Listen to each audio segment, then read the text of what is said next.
Dans ce nouveau chapitre, nous allons parler des conditions en JavaScript. Alors en JavaScript, nous allons souvent vouloir effectuer différentes actions selon la valeur d'un paramètre afin de dynamiser notre site et d'y ajouter une certaine interaction avec les visiteurs. Par exemple, on va vouloir afficher le message « Bonjour » s'il est moins de 18 h ou « Bonsoir » dans le cas contraire, ou encore afficher le message « Bonjour Pierre » si votre visiteur a indiqué au préalable qu'il s'appelait Pierre, ou « Bonjour Victor » s'il a indiqué qu'il s'appelait Victor. Donc une façon simple de faire cela va être d'utiliser les conditions.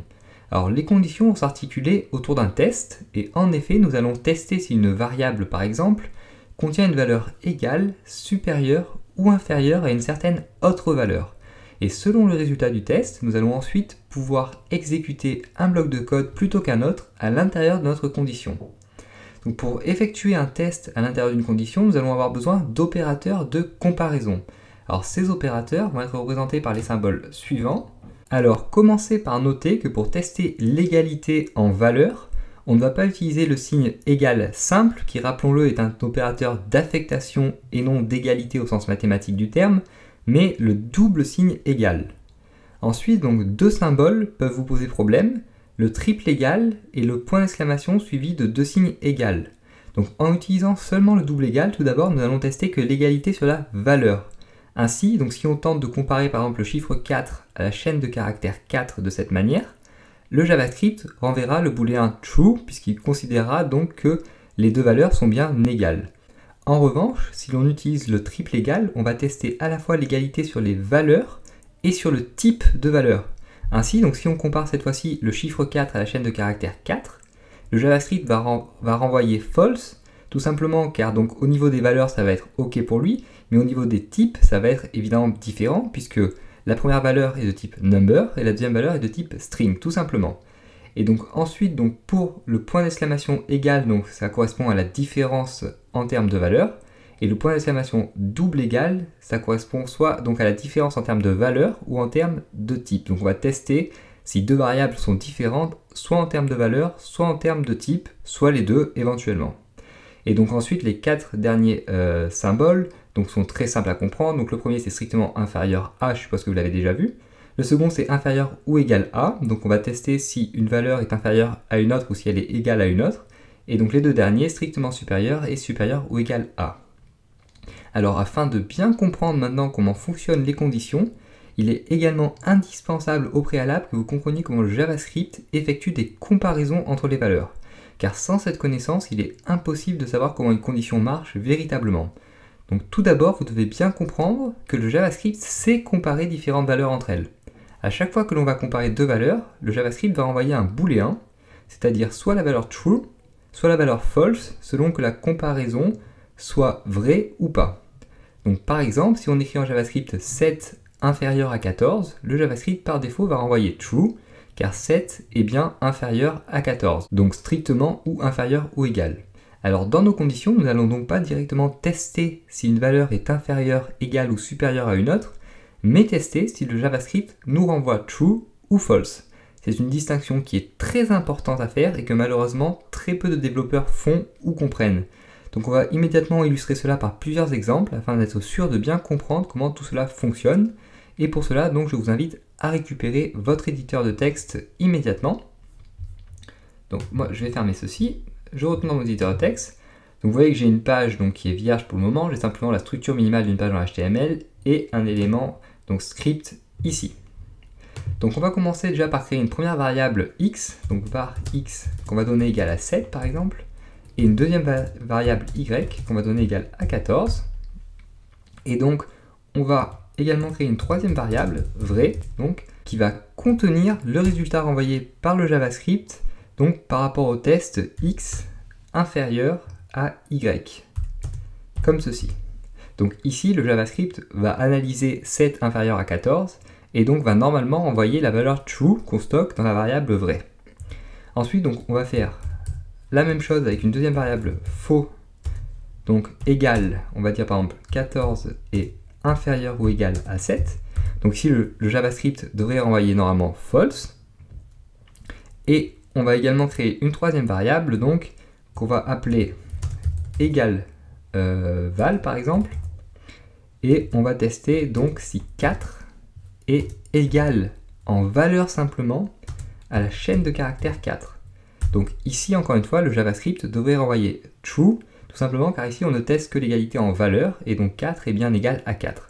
Si maintenant on crée une variable, donc égale valType par exemple, dans laquelle on stocke le résultat du test 4 est égal en valeur et en type à la chaîne de caractères 4, ici normalement la variable égale valType devrait stocker le booléen false, tout simplement car ici JavaScript va comparer le nombre 4 avec la chaîne de caractères 4 en valeur et en type, et donc vu que les types sont bien différents, le JavaScript va renvoyer false, et donc on devrait stocker cette valeur dans la variable égale valType.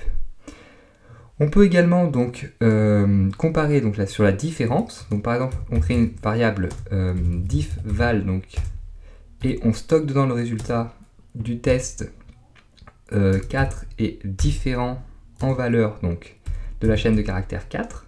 Alors ici, donc, le JavaScript va tester si 4, le chiffre 4 est bien différent en valeur simplement de la chaîne de caractères 4.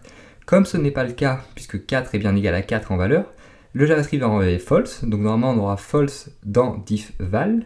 Et si on fait pareil donc sur diff_val_type, donc cette fois-ci, ici, le JavaScript devrait renvoyer true. Hop. Pourquoi ? Tout simplement car donc ici le JavaScript teste la différence en valeur ou en type entre le chiffre 4 et la chaîne de caractères 4, et donc le chiffre 4 est bien différent en type de la chaîne de caractères 4. Et donc on va alerter tout cela afin de s'assurer des résultats. Donc alerte. Alors on commence par vrai stock de points, donc plus. Donc on concatène comme on en a l'habitude maintenant. Ensuite, hop, faux stock de points, donc plus faux, plus troisième variable, donc égale val stock de points plus le résultat donc de égale val. Ensuite plus, hop, ici, je vais mettre un espace comme je l'ai fait précédemment. Donc, à la ligne, égale val type stock de points, donc plus égale val type, plus à la ligne à nouveau, diff val stock de points, plus donc le contenu de notre variable diff_val, et donc pour finir, diff_val_type hop stock comme ceci de points plus diff_val_type comme cela, et normalement on est bon. Donc on n'oublie pas de mettre le point virgule à la fin, on enregistre et on va afficher immédiatement dans notre navigateur. Hop, donc on met à jour la page. Alors vrai donc stock true, donc pour rappel donc notre variable vrai ici donc stocker le résultat du test x inférieur à y, donc vu que x est égal à 7 et y est égal à 14, 7 est bien inférieur à 14 et donc JavaScript renvoie la valeur true. Ensuite pour faux, donc on teste 14 inférieur ou égal à 7, donc ici le JavaScript renvoie la valeur false normalement, donc on a bien false ici. Pour égal val on a true, et pour égal val type on a false, donc ce qui est attendu également, puisque égal val donc teste l'égalité donc en termes de valeur entre la chaîne de caractère 4 et le chiffre 4, tandis que égal val type teste l'égalité en termes de valeur et de type du chiffre 4 et de la chaîne de caractère 4, et donc ici évidemment en termes de type les deux valeurs sont différentes, et donc JavaScript renvoie false. Ensuite pour diff_val et diff_val_type, donc encore une fois c'est le contraire, c'est-à-dire que lorsqu'on teste la différence en termes de valeur entre le chiffre 4 et la chaîne de caractère 4, JavaScript renvoie false puisque les valeurs sont bien identiques et non pas différentes. Et lorsqu'on teste la différence en termes de valeur ou de type de la chaîne de caractère 4 et du chiffre 4, ici le JavaScript renvoie true puisque donc, le chiffre 4 et la chaîne de caractère 4 sont bien différents en termes de type encore une fois. Donc voilà tout pour cette introduction aux conditions qui posent véritablement les bases de ce que nous allons faire par la suite. Donc retenez bien cela car je pense que c'est très important et je pense même qu'il est essentiel donc de savoir comment le JavaScript fonctionne et de savoir que le JavaScript donc sait comparer des valeurs et va à chaque fois renvoyer soit le booléen true, soit le booléen false, tout simplement car cela va être très utile pour ensuite pouvoir comprendre comment fonctionnent les conditions et surtout comprendre donc ce que l'on va tester dans les conditions et ce à quoi on va comparer nos différentes variables, nos différentes valeurs dans les conditions plus tard.